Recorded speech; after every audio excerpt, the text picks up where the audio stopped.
English 121, Close Reading and Summary, from the Allen and Bacon Guide, pages 88 to 92. Summaries offer a condensed, objective account of the main ideas of a longer text.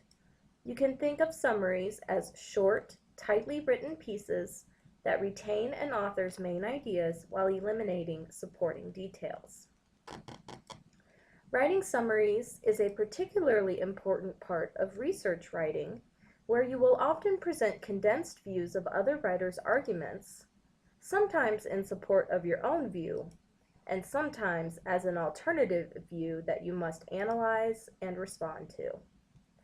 There are several components of good summaries.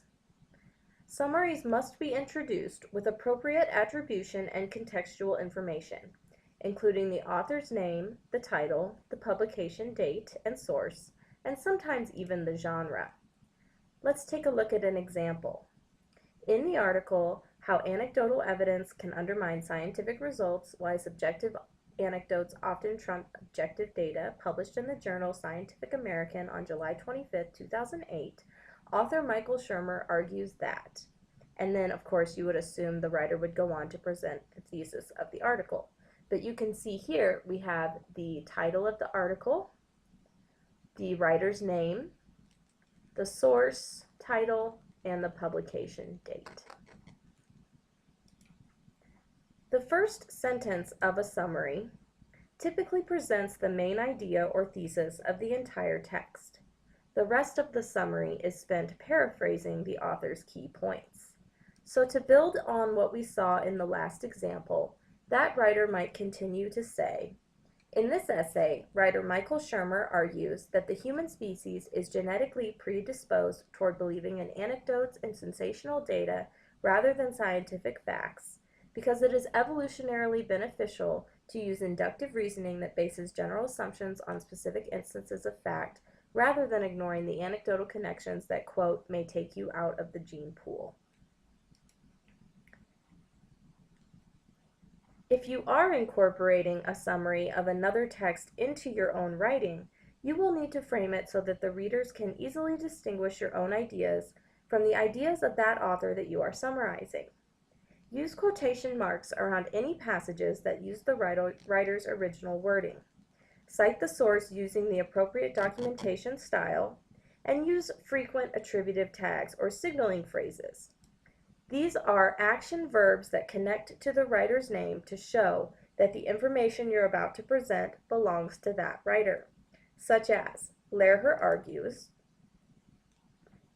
Lerher states, Lerher claims, Lerher says, Lerher points out, and so on.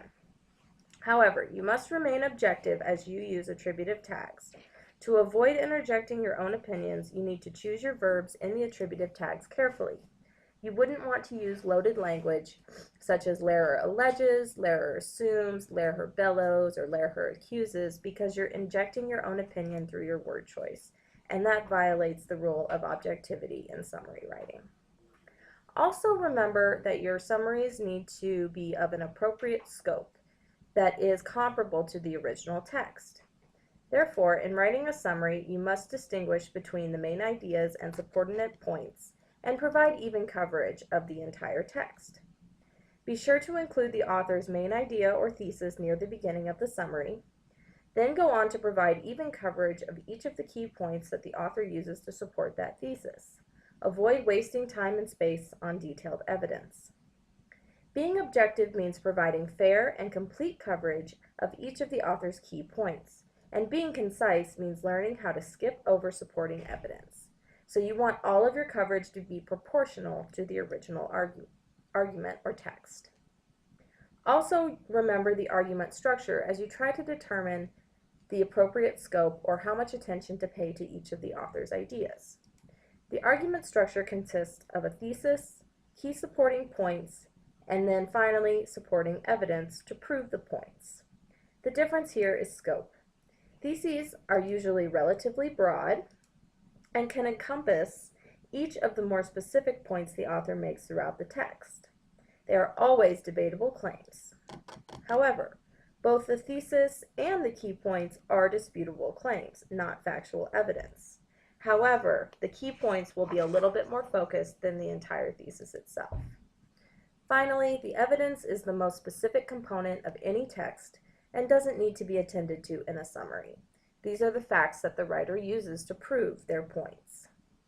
So just to recap, let's go over some of those criteria of a good summary. It represents the original text accurately and fairly. A good summary is always direct and concise, using words economically. A good summary always remains objective and neutral, not revealing the writer's own ideas on the subject, but rather only the author's original points. A good summary gives the original article balanced and proportional coverage. It uses mostly the writer's own words to express the original author's ideas through the use of paraphrase. It also distinguishes the summary writer's ideas from the original author's ideas by using attributive tags, such as according to or the author argues.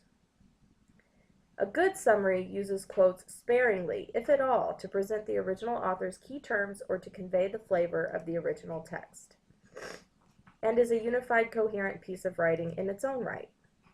And finally, a good summary cites and documents the text the writer is summarizing and any quotations used according to an appropriate documentation system, in our case, MLA style. These are the criteria of a good summary that I hope you'll keep in mind as you're doing your close reading for this class.